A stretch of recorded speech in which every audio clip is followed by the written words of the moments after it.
collaboration with the Cyprus Mail. This is the Cyprus News Digest with Rosie Charalambous.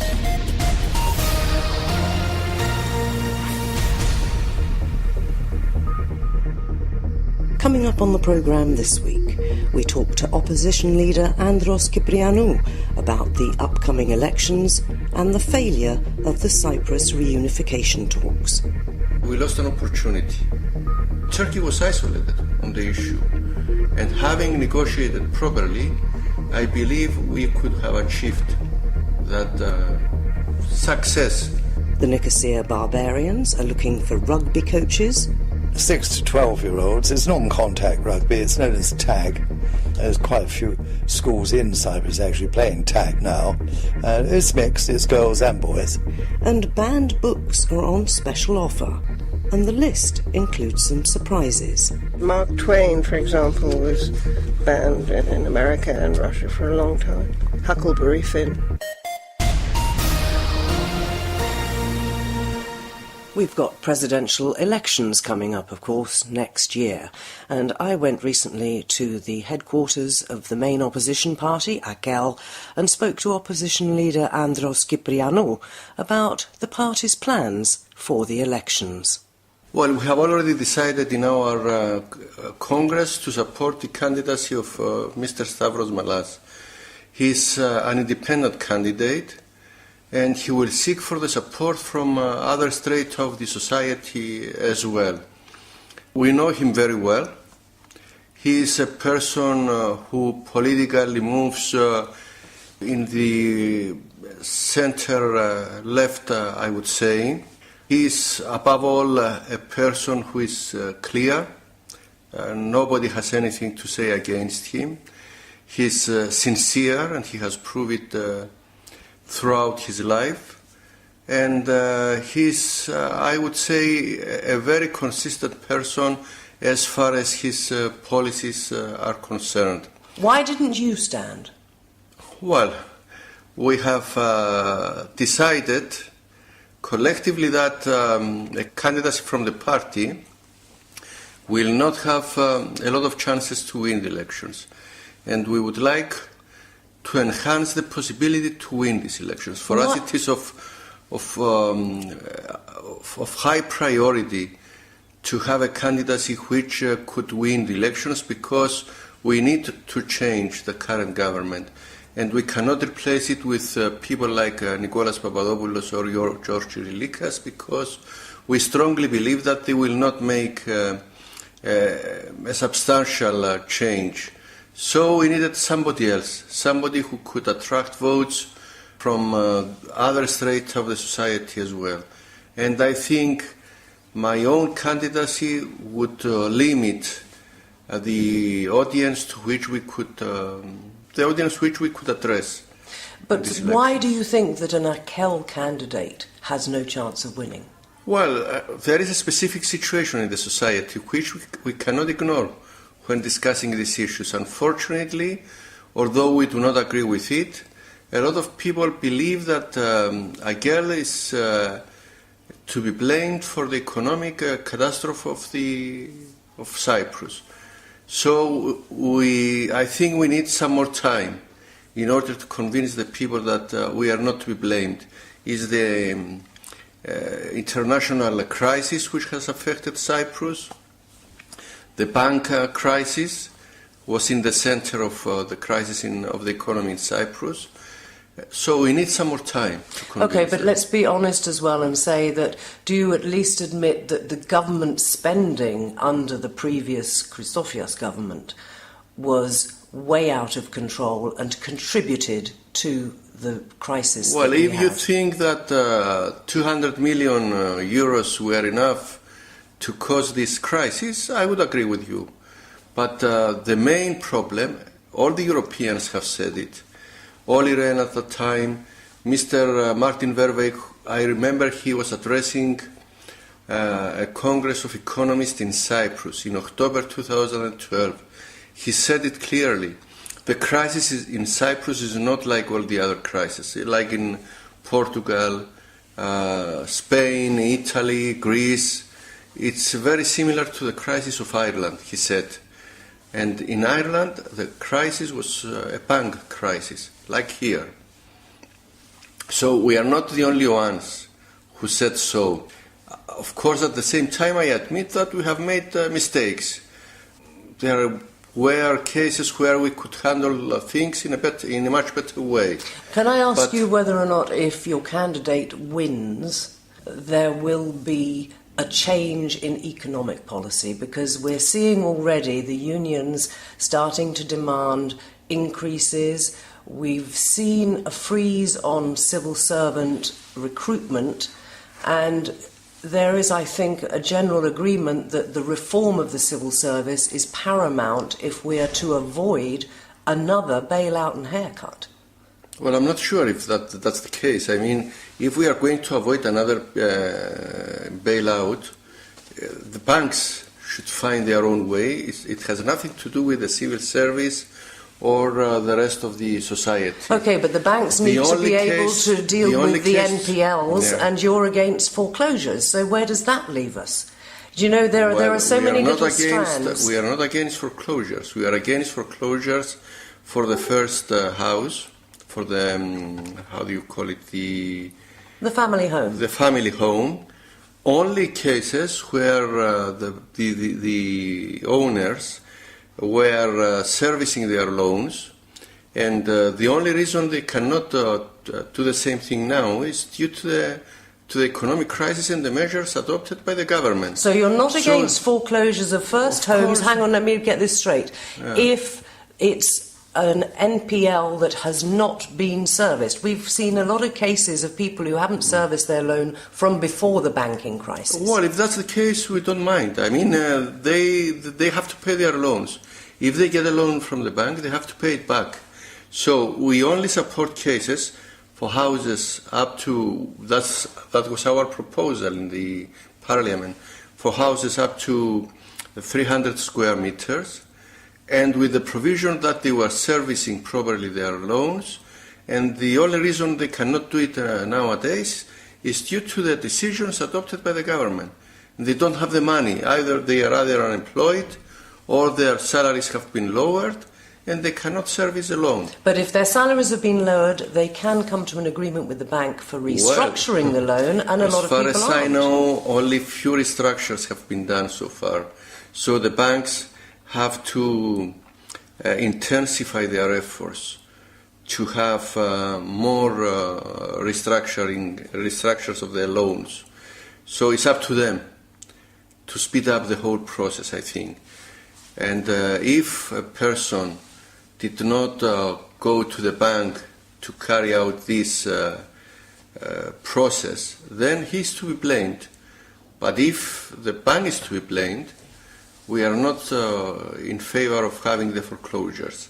Okay, and let me say something else. Yeah. I hear, I don't have any evidences, of course, to prove it. I hear that there is a delay of some services in certain banks because they are negotiating with foreign, how should I call them? The foreign companies who would take on the bad loans, yes. And they do it on purpose. They delay on purpose in order to give these loans to these companies, and they will have nothing to do with them. Well, I was going to come and ask you about Nicolas Papadopoulos' idea now that apparently he was against a few years ago, but now seems to be pro bad bank structuring, so that they can do exactly that. That was an issue which was discussed broadly in 2013. And as far as I understand, it was rejected because they said it was not beneficial for the economy of the country. I think this kind of decisions should be adopted only after having a thorough examination of the issues. But we must have had a thorough examination of the issues by now, surely. To be honest, I haven't seen any scientific work done in this direction. All right. Apart from the economy, there is, of course, the Cyprus problem. Mm-hmm. Your thoughts on that? Well, we strongly insist that we lost an opportunity in Crans-Montana. Why do I say this? Because the Secretary General of the United Nations made it very clear from the beginning that he was against the continuation of the unilateral right of intervention and of the guarantees. He insisted that we should have a reduction of the foreign troops on the island on the day of this agreement, and in 2 years' time to have a reduction down to 650 Turks, 950 Greeks, and then to discuss whether to have a sunset clause or a review to see when these troops will depart from the island finally.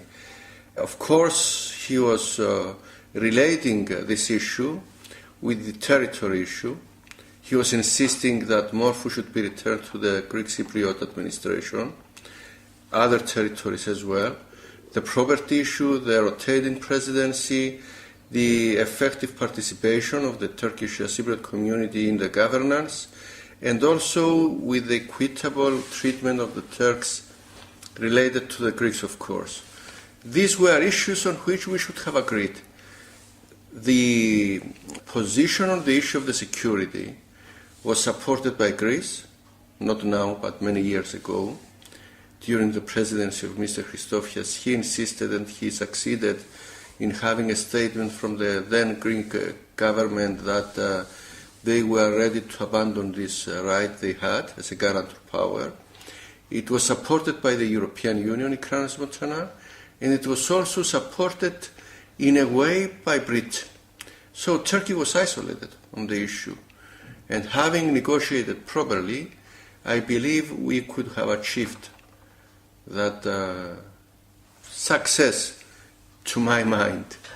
What about the reports we've had that Turkey actually did say it was willing to reject the idea of having guarantor or intervention powers? Now, it seems a little naive for us to have asked for that in writing before any negotiated agreement was reached, because it would have been in the negotiated agreement, I'm assuming. So what actually went on there? You say we missed an opportunity, and you also said that Greece used to be, and that presumably means you think at the moment Greece is not on board for this. No, Greece has been always on board for this, and they are still very positive on the issue.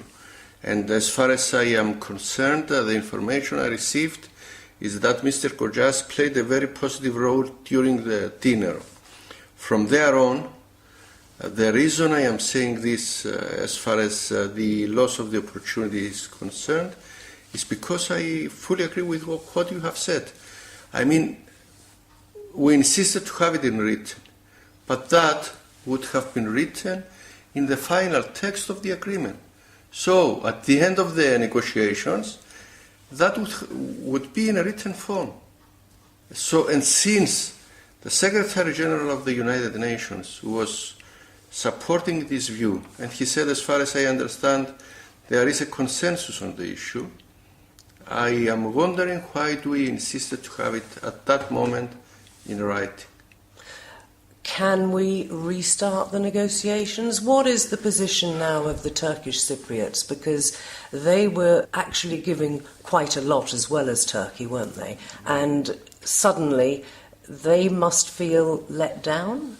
Have you spoken to Mr. Akinci? Well, I have not spoken to Mr. Akinci, but I have spoken to the leaders of the Turkish Cypriot political parties, Tufan Erhürman of CHTB and Cemal Otyigit of the Party of the Communal Democracy.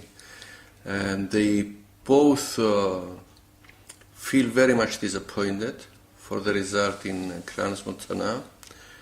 They are very much concerned that it would be very, very difficult to relaunch the process. And, they do not trust Mr. Anastasiadis any longer. At the same time, I am very much concerned because the Turkish side has taken a number of decisions which will complicate further the solution of the problem. The return of the Maronites in their villages, The Turkish side is insisting that they should take the citizenship of the pseudo-state. Then it's the return of Varosha. And at the same time, the support of the so-called compensation committee, how do they call it, property committee, I don't know the exact name they are using, and in order to buy more properties of the Greek Cypriots in the northern part of the country. If we do not restart the negotiations as soon as possible in order to block these processes, then I'm very much afraid that when the negotiation will restart, these things will complicate further the whole process. Things which we could obtain in Crans-Montana, it will be very difficult if these decisions of the Turkish side are implemented. It will be difficult to have the opportunity to renegotiate on these things. As regards the property issue, a lot of owners of property in the occupied areas are getting older. They're looking at what the legal situation might be a few years, 20 years down the line. Can you blame them for selling up and taking whatever they can get now and investing it in this part of Cyprus? I will not call anybody as a traitor for doing so, but at the same time I will outline that if they sell their properties, this will lead to the solution of the property issue on the ground, and it will not leave a lot of space for negotiation with the Turkish Cypriot community. But with the history of the negotiations and the failure of them for so many years, you can't really blame these people, can you, for saying, it doesn't look like it's going to be solved, I might as well get out. I will not call anybody a traitor. I repeat it, and that's why I insist that we lost an opportunity in Crans-Montana. We should have known that if the process was to collapse, things would have been much more difficult the next day. Your final thought on what next and the future? Are you optimistic? No, I cannot say that. It will take a lot of efforts and a very clear mind and clear positions in order to have a breakthrough. Otherwise, it will be very difficult. And do you think the Cypriot people on both sides are ready for a referendum? Because the other problem, isn't it, is that there's still a lot of opposition to any solution. We have to prepare them. And we cannot prepare them with the rhetorics presented by the various political parties and the various political persons. Opposition leader Andros Kyprianou of the Akel party, talking to me recently. Keep up to date with events in Cyprus and around the world with the Cyprus News Digest. The Nicosia Barbarians rugby club is on the lookout for coaches. Their press spokesman is Alexander McCowan, who joins us now. Alexander, you did have a coach, I think. Yeah, we have a very good coach. Unfortunately, he's been posted to Brussels as our representative in the fisheries division. He's a level 2 coach. In fact, he was the former president of the Rugby Federation of Cyprus. And he's very, very upset about it, concerned that he's going to leave the side without sufficient coaches. We have 1 or 2 level 1 coaches, but they're not as committed as Lawrence Vassiliadis is and was. What I need now is, because we have a situation where we are starting our academy this month, which is the 6 to 12-year-olds. It's non-contact rugby. It's known as tag. There's quite a few schools in Cyprus actually playing tag now. It's mixed. It's girls and boys.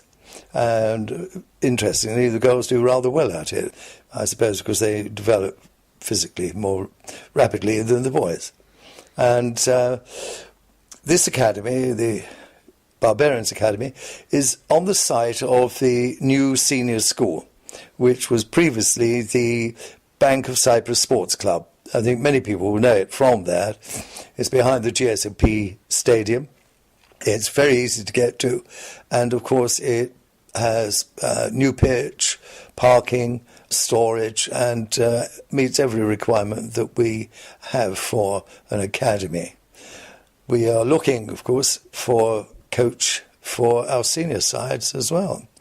We have the misfortune to lose not just one coach, but another coach who was transferred from Nicosia to Paphos. That was Christo Toma, former international at Cyprus, and a level 2 coach, and a very good one too. So we're looking for what, level 1 or level 2 coaches? Because you've got to do the training to get those levels, haven't you? Can that be done in Cyprus? Yes, it can. The Rugby Union allows the Federation of Cyprus, through its development officer, Rick Watmore, to instruct coaches here, and he can take them up to level 2. We are very fortunate in that we have a very good relationship with Rick Watmore, and he will come to Nicosia, or we can send coaches to a convenient post for him, and we can do that fairly rapidly. So how much commitment do you need? How long will it take for somebody who perhaps is just interested in rugby but has never coached before to reach the required level? What sort of timing is this going to take? And then once they are at level 1 or level 2, how much time do they have to give to the coaching itself? Well, I'll deal with the second part of that first. What we require is someone to devote 2 hours on a Sunday morning and an hour and a half on a Thursday or Wednesday night. It would always be after 7:30 till about 9 or 8 to 9:30, something in that region. On Sunday, it will be 9:30 or 10 o'clock till about 12. But with regard to the coaching courses, they will be done as rapidly as we can get volunteers to come in. And Wadmore has said that he will deal with it as rapidly as possible. But, of course, one expects that the coaches will be rugby players. It would be very unusual for someone to come into this role without having a rugby background, and therefore they will know a great deal about the game and the laws of the game before they come. It's a question of the dedication, wishing to be involved with young people, and of course being involved with the senior side, 2 of whom are international, full internationals for Cyprus, and it is our intention, of course, along with Paphos and Limassol, to produce the new crop of internationals for the Rugby Federation of Cyprus. So anybody who's interested should do what? If they're interested, I'd like them to contact me, which is 99354 306, or Lawrence Vassiliades, our current coach, at 99478 348. So that's if you'd like to become a rugby coach and help out the very successful rugby organisations here in Cyprus, in particular this time the Nicosia Barbarians Rugby Football Club. We've been talking to Alexander McCowan, and those numbers once again 99354 306 or 99478 348. You can subscribe to the Cyprus News Digest on iTunes for free and get the program downloaded to your phone or tablet so you can listen anytime, anywhere. If you've been to the very popular Mouflon bookshop in Nicosia during the previous 4 or 5 days, you've doubtless seen that they have a special offer on banned books. Not books that are banned at the moment, of course, but it's amazing the number of books that have been banned since their publication, many of which now are rather surprising. Ruth Keshishian is the very knowledgeable owner of the bookshop, and she joins us now. Ruth, some of these we know about, Lady Chatterley's Lover and so on. Yes. I think it's surprising that it took until, was it the 60s, till that was unbanned? Britain, yes. In Britain. Yes, but it was published in the back streets of Florence where he was living, but it took quite a while. But there were other books also banned for sexual reasons, of course, Candide and Canterbury Tales and the Decameron, of course, from the Middle Ages. That was banned for a long time in many countries. But what about the more unusual books? I had no idea, for example, that Alice in Wonderland was banned. Why was that banned? Well, at some point, China couldn't get over the fact that animals could speak as human beings and in such a complex way, so they banned it for a while. That's in China? That's in China. So, but Mark Twain, for example, was banned in America and Russia for a long time. Huckleberry Finn. on the basis of? Race and religious blasphemy and political reasons. They read into the text in a great way. So Huckleberry Finn was banned. It's fascinating that, I mean, these all happened during eras when we assumed that the, let's say, political elite or the monarchies even were very much concerned with maintaining control. Yes. Likewise, the Vatican. But well, that's where Machiavelli's prince was taboo. Most monarchies wouldn't allow it. Even Elizabeth I, Tudor England, was scared of Machiavelli's prince. So it's the ideas in these books that might engender revolutionary thoughts? Yes, absolutely. Absolutely. But they're all very much part of even A-level syllabuses now, for heaven's sake. So how things change. How is it these days? But every so often you get a shock. What about modern books? It's not very often now. No, not so much now. But of course it depends which area of the world you come from. Islamic books now probably are being banned in some areas of the West. And of course a lot of Christian books. Bible books, of course. And Hinduism, of course, is getting quite right-wing, so a lot of books that may not be sympathetic to the official Hindu narrative might be banned. It's a question of looking up the internet at this point. Yeah, but I was going to say the internet these days is where a lot of people can buy banned books. Oh, yes. And you can circumvent the law, I suppose. But you've got the actual hard copies here in the shop, some of which are very old copies. Well, we had to be careful because we export books, for example. We had to be careful when we sent books to Jordan or various other kingdoms not to have book covers that were unseemly. And the customers used to tell us to be careful. So it's not so much the content, it's the visual cover sometimes. So would you sometimes send an order but with a different cover? Well, we'd just take the cover off. Not often, but the fact that we were told to be careful it's interesting. And the interest, this is something I think that you've been doing now pretty well every year. Yes, all booksellers in the world do it. And it's very, very popular, and it kind of trickles down into the school curriculums and libraries, public libraries and so on. Well, it's a very interesting subject. It is a very interesting subject. Our degree of tolerance comes and goes. Yes. So, like H.G. Wells was entirely banned, but now, I mean, there's set texts now. Karl Marx, of course. Darwin's took a long time, Origin of the Species, and still in some areas. Kazantzakis was banned, especially The Last Temptation, because of the junta. But that's just a brief 6 years. But so is Tolstoy's The Kingdom of God Within Us was banned in Tsarist Russia. And Dr. Zhivago. And Dr. Zhivago later on in USSR. So it could be religious, sexual, or drugs in the case of Burroughs, William Burroughs, of course. These are popular books. I mean, we sell them all the time. And you sell them even more when there's a 20% discount, which applies just for the rest of today and tomorrow at the Mouflon Bookshop in Nicosia.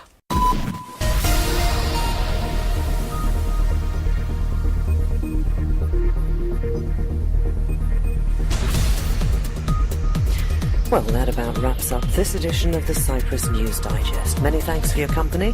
Hope you'll join me next week. Till we meet again, take care and God bless. Bye-bye now.